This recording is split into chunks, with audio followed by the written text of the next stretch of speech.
여기 와서 진짜 부모를 떠나서 혼자 자립을 하다 보니까 막 스쳐가듯이 이렇게 무슨 일을 하는데 우리 아빠 이럴 땐 이렇게 해줬는데 이런 거 있잖아요. 네. 스쳐가듯이 네. 가끔 무뚝뚝했지만 네. 뒤에서 이런 걸 맞아요. 챙겨주셨었구나. 밥 먹다가도 이거 우리 아빠 이런 거 좋아하는데 우리 아빠 나 이렇게 챙겨줬었는데 편식 많이 해가지고 네.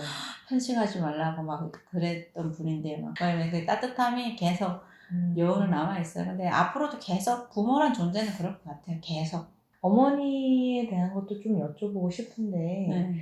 혹시 이야기를 해도 된다면 네. 아까 방송 전에 잠깐 말씀하셨는데 친어머니께서 네. 어머니 암투병을 하시다가 일찍 돌아가시고 네. 새어머니가 들어오셨는데 어머니도 잘해주셨어요. 잘해줘가지고 그 어머님도 약간 좀 감옥하는 스타일이어서 그러니까 동생분과 나이 차이가 나는 이유가 있었군요. 네. 그래가지고 조금 이렇게 막 살뜰하게 막 이런 건 없어도 그래도 그냥 다른 말 없이 그냥 챙겨주시고 그냥 이렇게 하면 안 돼, 뭐 이렇게 해봐봐, 이렇게 그런 스타일이신 분이라서 존경하는 분이 지금도 많이 보고 싶고. 그럼 친어머니에 대한 기억은 좀 남아있으세요? 9살, 10살이면? 그럼요. 많이 남아있어요. 정은 많이 남아있고 뭐 세계관이 트기 시작해서는 새어머니가 저희 세계관을 잡아줬다고 저는 생각을 해요. 그래가지고 지금 하는 행동들이 다 새어머니가 하던 행동들과 습관들이 배어있는 것 같아요. 어머니 되게 깔끔하시거든요. 네. 그래가지고 집이 굉장히 깔끔해요. 네. 그런 거를 손에 있고 눈에 있고 해서 그런가 그런 거에 대해서 되게 감사하게 생각하고 지금 제가 그렇게 살고 있어서 너무 감사하게 새어머니는 생각해요. 무뚝뚝하지만 깔끔하신 분. 친어머니는 어떤 분이셨어요? 기억에.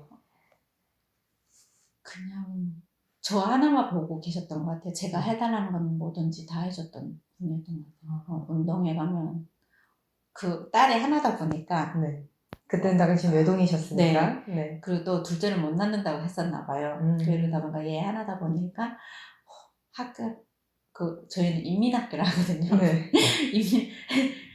유치원 때는 유치원 데리고 유치원 선생님한테 되게 잘했고 인민학교 들어가가지고 그 담임 선생님한테 엄청 선물 공세를 엄청 하시는 분이에요. 뭐 도시락도 따로 챙겨드리고 뭐 이런다면서요, 엄마들이. 왜냐면 그 담임 선생님 또 바로 옆집이었어요. 저녁에 음식을 하면 막 선생님 집 갖다 주고 그러니까 그 선생님 저를 안 이뻐할 수가 없는 거예요. 뭐 해도 한 번이라도 이름 지적해주고 뭐 너 잘했다 이렇게 해주고 막 저는 제가 잘난 줄 알았어요. 그래서 알고 보니 뒤에서 다 엄마의 받침이 있었던. 제가 생각나는 게 딱 한 가지 있는데 여기로 말하면 지금 그때는 몰랐죠. 아디다스 그쪽에는 그게 못 입게 된 옷인데 아디다스 뭐 저지 운동복 이런 거요? 근데 그게 뭐 모방으로 해가지고 한때 팔았었어요. 제가 인민학교 때. 근데 그 아디다스를 제가 제일 처음 입었어요. 다른 친구들이 엄청 부러워하겠죠. 학교에서 첫 번째로.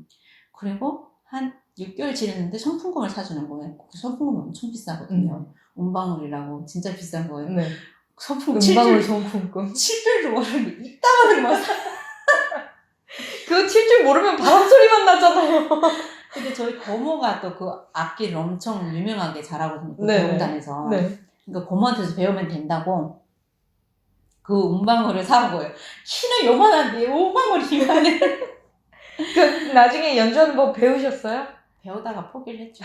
그 왜 하라고 계속 해야 되는 사람이 하는 건데. 이 운지법이 너무 어렵던데요? 뭐 전 어떻게 하는 건지도 모르겠어요. 그때는 대충 쳤는데 지금 치라고 못 칠 것 같아요. 그때는 막 고모네 집 막 한 달 살기 막 이러면서 배우고 내려오고 막 그랬어. 근데 어머님이 그냥 저를 위해서라면 뭐든 계속 했던 거예요. 그런 어머니가 이제 돌아가시고 새어머니도 그래도 무뚝뚝하지만 잘 챙겨주셨던 동생이 10살이나 어리잖아요. 제 동생이 저보다 8살이 어리거든요. 그래서 저도 그 느낌을 알아요.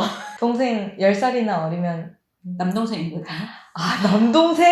엄청 까불었어요. 이게 3살까지는 제가 업어 키우고 그때는 뭐 몰랐는데 이제 3살부터는 말이 트잖아요. 그러면 온갖 나쁜 말을 어디서 듣고 왔는지 욕을 그렇게 잘해요. 그래서요? 어떡해요? 그러면 엄마 몰래 뒤에 양복장 뒤에 가가지고 때려놓고 너 그러면 죽는다고 막 이러고 그럼 돌아서 울면서 그러면 또 엄마한테 혼나고 막 그랬던 기억이 나네요. 근데 많이 보고 싶어요. 아, 10살이나 어리면 진짜 어버 키우는데. 기저귀 제가 다 갈고 그쪽에는 여기 일회용 기저귀잖아요. 여기는 거기는 그런 게 없어서 저희 시골이라서 다 빨아 쓰고 한겨울에도 빨고 강물 나가가지고 빨고 막 그랬었어요. 막. 너무 싫어. 네. 똥기저귀를. 너무 싫어. 그때는 막 엄마한테 불만이 이만큼 많죠. 막 그때는 막 엄마가 새엄마라서 나 이런 거 시키나 막 싶고 왜 동생을 낳아가지고 내가 나라고 했냐고 막 이러면서 나 외동이 없는데. 근데 엄마는 또 직장일 하느라고 바쁘고 막 이러다 보니까 어쩔 수 없이 그게 떠안을 때도 있잖아요. 뭐 나도 모르게 그럼 빨래도 하고 애기 똥기저귀도 빨고 저녁도 하고 막 그랬었던 거. 그럼 여기 한국 오기 전까지도 동생이 10대였네요? 그럼요. 제가 올 때 12살이었나 11살이었나 그랬거든요. 근데 막 따라가겠다고. 네. 제가 어디 가는 줄 알고. 제가 그때 약간 보따리짐 장사라 그런 거 잠깐 했었거든요. 네. 뭐 여기서 뭐 떼어다가 이렇게 뭐 팔고 이렇게 했었는데 누나 나 따라가면 그 짐 봐준다고 누나 편하게 왔다 갔다 하라고. 그쪽은 소매치기 많으니까. 그렇죠. 그렇죠. 자기 봐준다고 몇 번 데리고 다녔었거든요. 그나 열심히 다닐 것이지. 학교도 안 가. 근데 저는 주말에 많이 다니니까 자기도 주말에 할 게 없으니까 누나 쫓아다니기 좋은 거예요. 맛있는 거 먹지. 그쵸. 누나 계속 집에 쫓아다니면서 입보라 하지 하니까 그리고 그날도 따라간다고 막 이러더라고. 기다려봐. 기다리다 보면 언젠간 올 거야. 그게 아직도 기억이 남네. 그게 마지막 기회네요. 네, 마지막이었어요.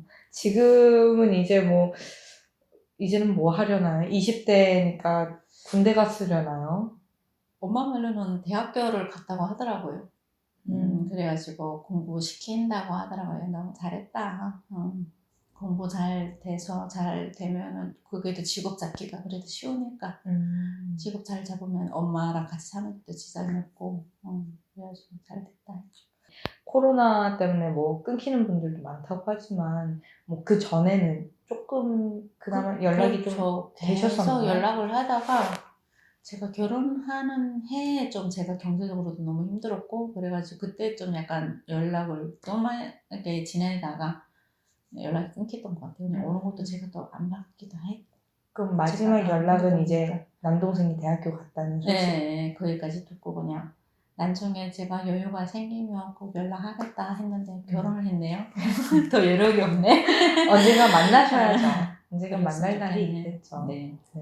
자, 그렇게 이제 답사지 관리원 일로 하시다가 뭐 보따리 장사도 조금 하시다가 자, 중국을 넘게 된 동기가 네, 그 답사지 제가 일을 했다고 했잖아요. 네네네. 그 답사지 바로 앞에 네. 병방이 있어요. 중국 병방이.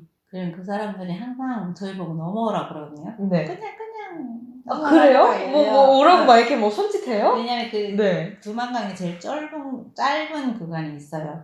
좁다 보니까 그쪽에는 그 경비대 대원들이 이렇게 경계를 하면서 있는데 같이 일하는 근무하는 사람들이다 보니까 되게 친하게 지냈거든요. 네. 그럼 그쪽에 가서 막 놀다 보면은 막 오라고 막 그러고 막 네. 음식도 보내준다고 막 그러고. 네. 그래서 근데 그때는 걔네가 너무 잘 살아 보이는 거예요. 중국 사람들이. 그리고 삶의 여유가 뭘 있어서 보고요? 그냥 옷 입는 것도 되게 우리는 네. 다 격식화돼 있는데 걔네들은 프리하게 그냥 입고 싶은 거 입고 먹고 싶은 거 먹고 그냥 그러면서 막 그렇게 즐기는 것 같은 느낌이 드는 거예요. 뭔가 사람이 편해 보이고. 근데 우리는 그냥 강박 속에 그냥 하지 말아야 되고 옷 색깔도 다 거기서 거기고. 쳐다보지 말라고 하고 막 그런 거라서 주말에 가면 좀 나은 삶을 살지 않을까? 그래서 한번 가보고 싶다. 그런 생각이 들어가지고 또 동네 친구 또 한 명 있어요. 네. 그 친구랑 해가지고 같이 처음에는 중국에 가보자였군요. 그럼요. 네. 가서 뭘 하려고? 장사하려고 했어요. 저희는 그래가지고 돈 벌어오겠다. 돈 벌어오려고 여기 네. 물품을 가져다가 거기다 팔고 거기 물품을 여기 가져다가 팔고 내 동네 그런 분들이 몇 계셔가지고 그분 따라 한 번씩 해보자 하면서 한 번씩 해본 적도 있어요. 근데 어떤 거예요?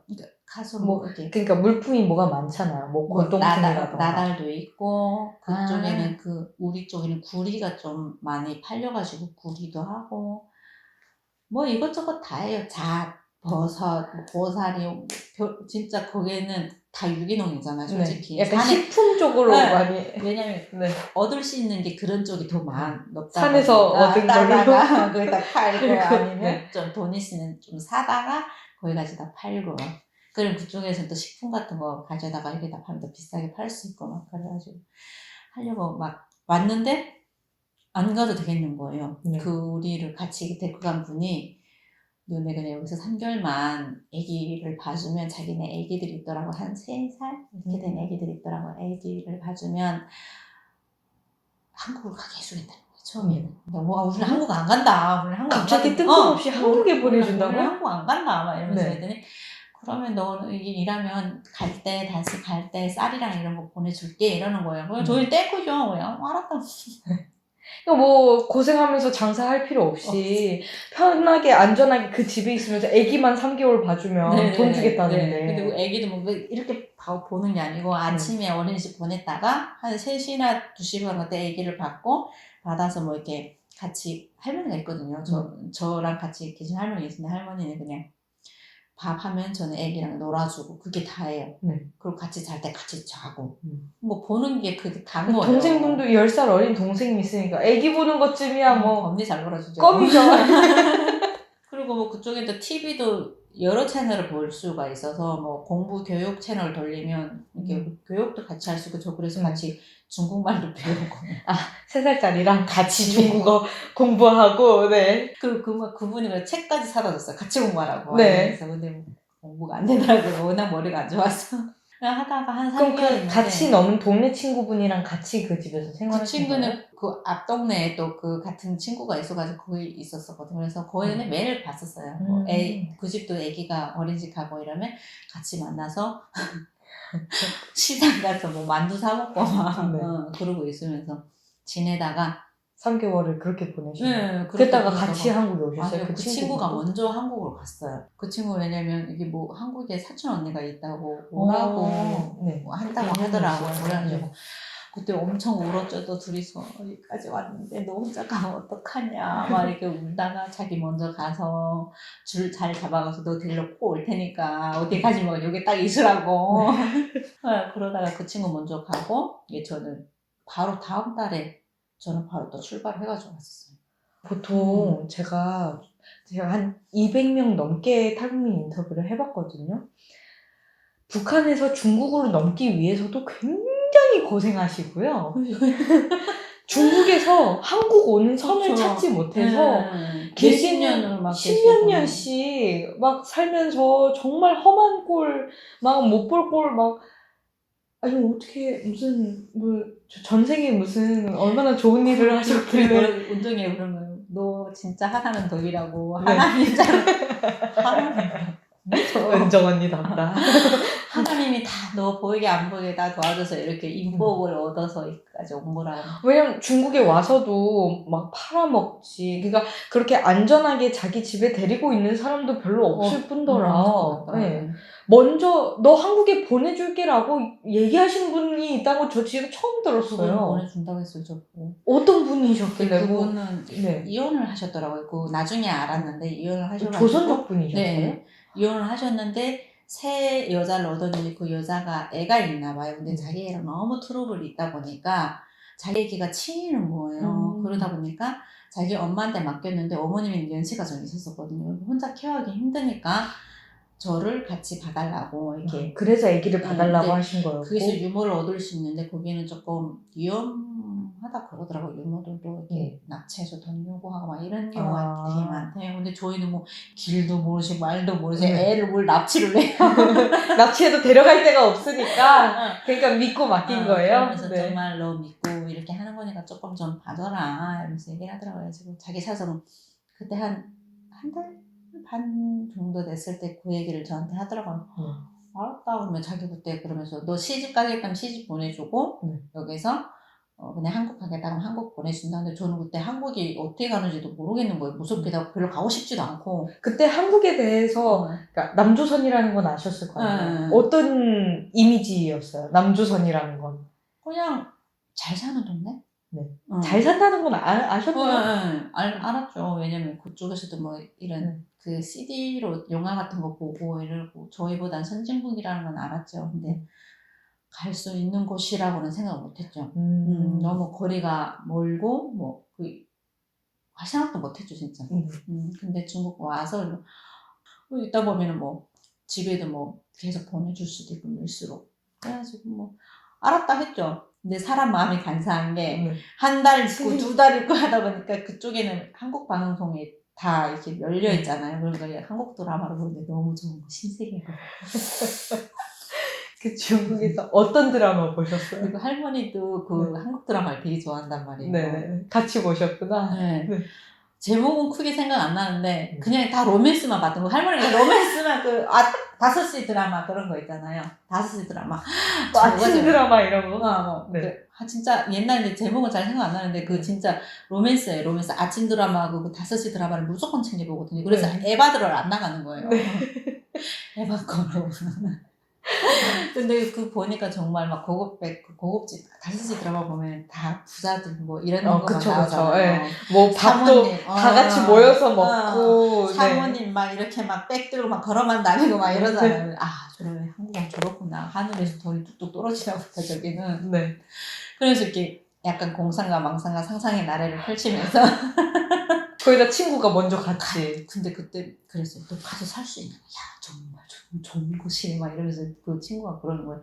우리 사촌은요 거기서 사는데 약간 그 중국에 지금 약간 그 경찰이 오면은 마음이 불안하잖아요. 그렇죠. 신분이 없다 보니까. 북송의 위험에 항상 노출되어 있는 거잖아요. 그래가지고 아무리 그 사람이 뭐 너를 책임질게 빼줄게 그러니까 걱정하지 마 이래도 그거는 뭐 누구도 장담할 수 없는 일이라서.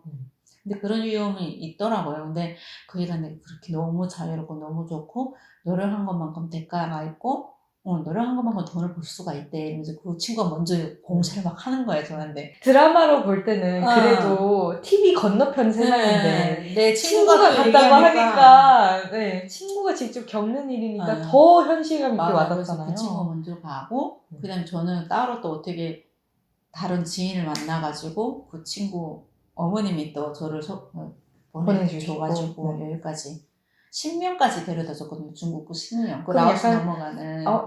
나도 꼭 가야겠다. 나도 한국에 가야겠다라는 그 계기가? 결심을 한 뭔가 친구의 말 같은 게 있을까요? 그 친구가 그랬어요. 그냥 거기 가면은 자유롭고 내가 노력한 것만큼 벌 수 있고 살 수 있대. 그 얘기가 너무 좋았고 걔가 간다니까 그냥 가고 싶었어요.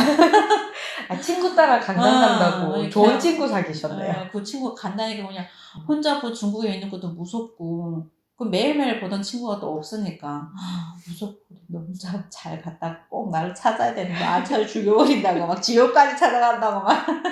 제가 다른 분들하고 인터뷰 했었을 때 사실 저는 처음에 중국에 있으면 위험하잖아요. 일단 첫 번째로. 그러니까 북송의 위험도 있지만 어디 팔려간다는 위험도 있고 뭐 경찰이 나를 보호해줄 수 있는 것도 아니고 그런 위험이 있어서 아니 그렇게 위험한데 왜 한국에 안 오고 그렇게들 중국에 계실까 저는 그런 생각도 했었거든요.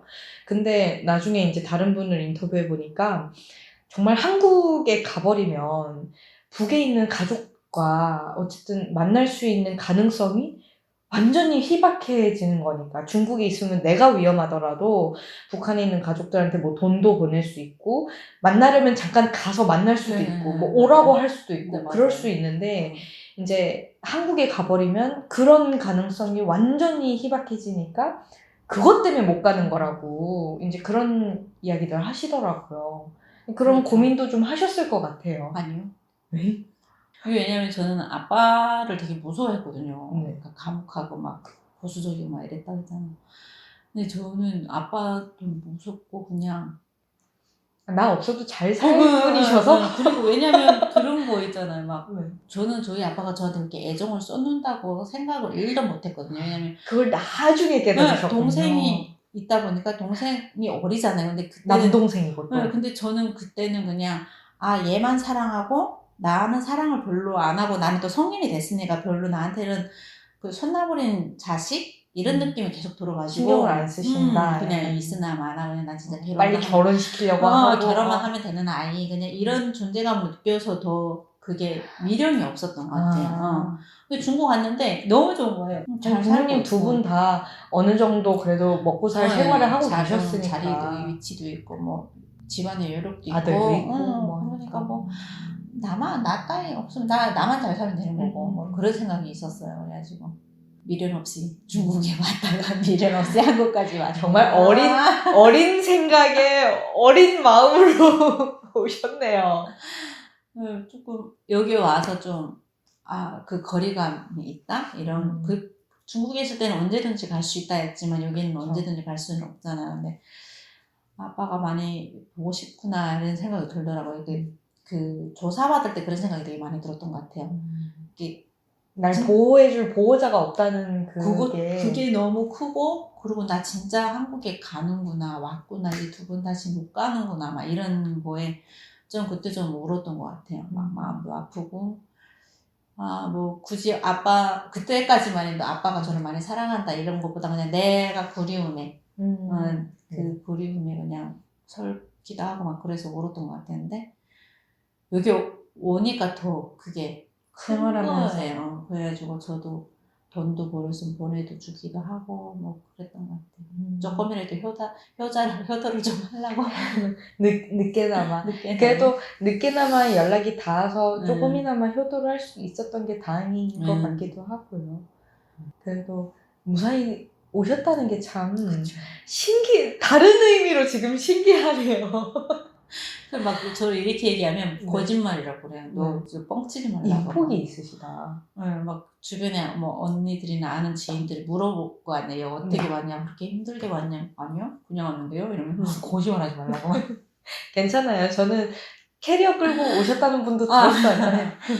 아니 진짜 거짓말 아니에요. 저는 그냥 이렇게 잘 왔어요. 그분이 또 로자비까지 다 줘가지고 2,000원 중국 돈을 200원인가 2,000원인가 줘가지고 그걸로 로자비 하면서 그러고 왔거든요. 그 어디 통해서 오셨어요? 라오스 아니면? 신명까지 와서 거기서 집합해가지고 태국으로 왔어요. 그래서 강을 한 1시간, 산 2시간 넘고 강 1시간 넘고 태국에서 와서 거기서 경찰서에 들어가가지고 조사소로 바로. 그리고 사람들이랑 이렇게 모여있다가 맞아요. 오잖아요. 네. 그 2011년이면 이때도 탈북자 많을 텐데 놀라셨겠어요. 저는 세상에 북한 사람들 다 왔나 싶을 정도로 엄청 많은 거예요. 네. 동네에서는 1명, 2명 진짜 우리 동네 그렇게 많지는 않거든요.